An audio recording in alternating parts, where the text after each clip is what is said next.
Hi friends, இன்றைக்கி நம்ம என்ன வீடியோ பார்க்க போகிறோன்னா ½ kg காளான் பிரியாணி தான் செய்ய போகிறேன். அதுக்கு 200 கிராம் காளான் கட் பண்ணி வச்சுருக்கிறேன். எப்படி செய்யறதுன்னு பார்க்கலாம் வாங்க. இப்போ நான்வெஜ் ஸ்டைலில் ரொம்ப ஈஸியாக குக்கரில் தான் இப்போ நான் செய்ய போகிறேன். 150 ml எண்ணெய் சேர்த்துக்கிறேன். 3 பட்டை, 3 கிராம்பு, ஒரு சின்னசா அன்னாச்சி பூ எடுத்திருக்கேன், 2 ஏலக்காய், 1/4 ஸ்பூன் பெருஞ்சீரகம் எடுத்திருக்கேன்.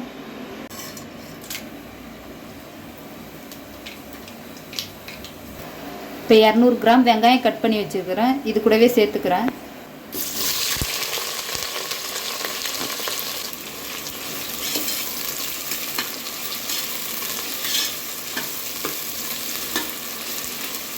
இப்போ இது கூடவே 3 பச்சை மிளகாய் சேர்த்துக்கிறேன்.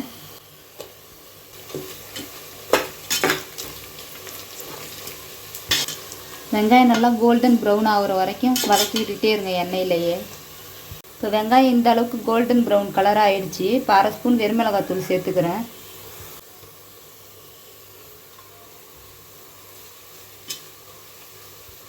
மிளகாத்தூள் சேர்க்கும் போது அடுப்பை சிம்மிலே வச்சுக்கோங்க. இப்போ இந்த அளவு கொத்தமல்லி சேர்த்துக்கிறேன்.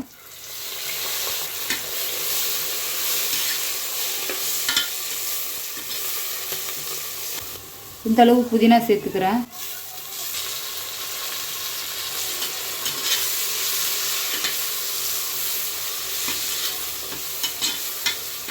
இப்போ 80 கிராம் இஞ்சி பூண்டு பேஸ்ட்டு சேர்த்துக்கிறேன்.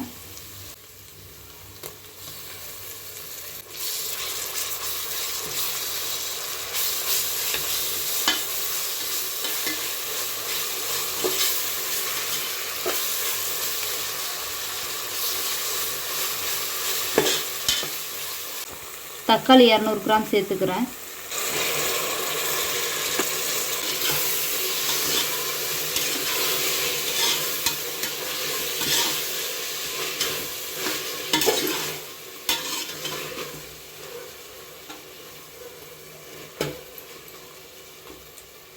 இப்போ 100 கிராம் தயிர் சேர்த்துக்கிறேன்.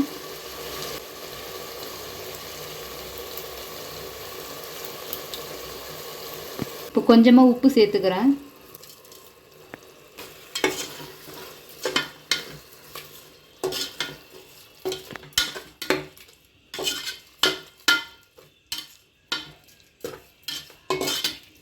இப்போ தக்காளி நல்லா வதங்கிடுச்சு. வீட்டிலே அரைச்ச தனியாத்தூள் 1/2 ஸ்பூன் சேர்த்துக்கிறேன்.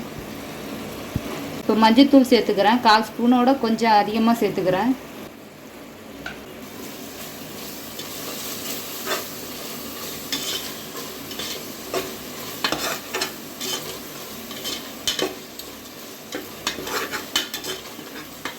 இப்போ தண்ணி சேர்க்கறதுக்கு முன்னாடி 1/2 ஸ்பூன் பிரியாணி மசாலா சேர்த்துக்கிறேன்.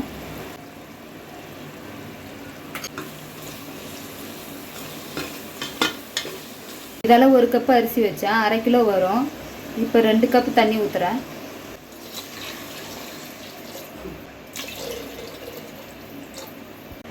இது ஒரு தட்டு போட்டு மூடி வச்சுக்கலாம். அடுப்பை ஹை ஃப்ளேமில் வச்சு இது கொதிக்க விட்டுக்கலாம் நல்லா. இப்போ நல்லா கொதி வந்துருச்சு. இப்போ 200 கிராம் காளானை சேர்த்துக்கிறேன் இது கூடவே. இப்போ காளானை ஒரு 2 நிமிஷம் வேக வச்சுக்கலாம். தக்காளி வதங்கும் போது கொஞ்சமாக உப்பு சேர்த்தேன். உப்பு செக் பண்ணி பார்த்துட்டு உப்பு சேர்த்துக்கோங்க.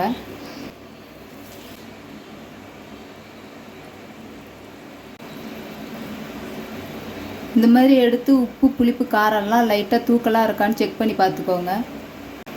இப்போ 1/2 மணி நேரமாக ஊற வச்ச அரிசியை இது கூடவே சேர்த்துக்கிறேன். நான் வீட்டு அரிசி தான் சேர்த்துக்கிறேன்.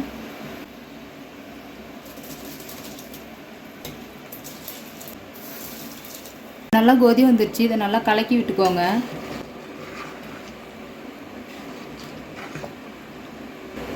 இப்போ குக்கர் மூடி போட்டு மூடிக்கிறேன். ஹை ஃப்ளேமில் வச்சு 2 விசில் வந்தோடனே அடுப்பை ஆஃப் பண்ணிடுங்க.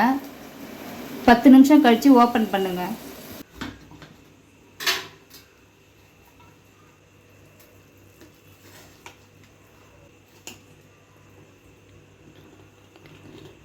காளான் பிரியாணி சூப்பராக ரெடி ஆயிடுச்சு. இப்போ இது கூடவே கொத்தமல்லி சேர்த்துக்கிறேன்.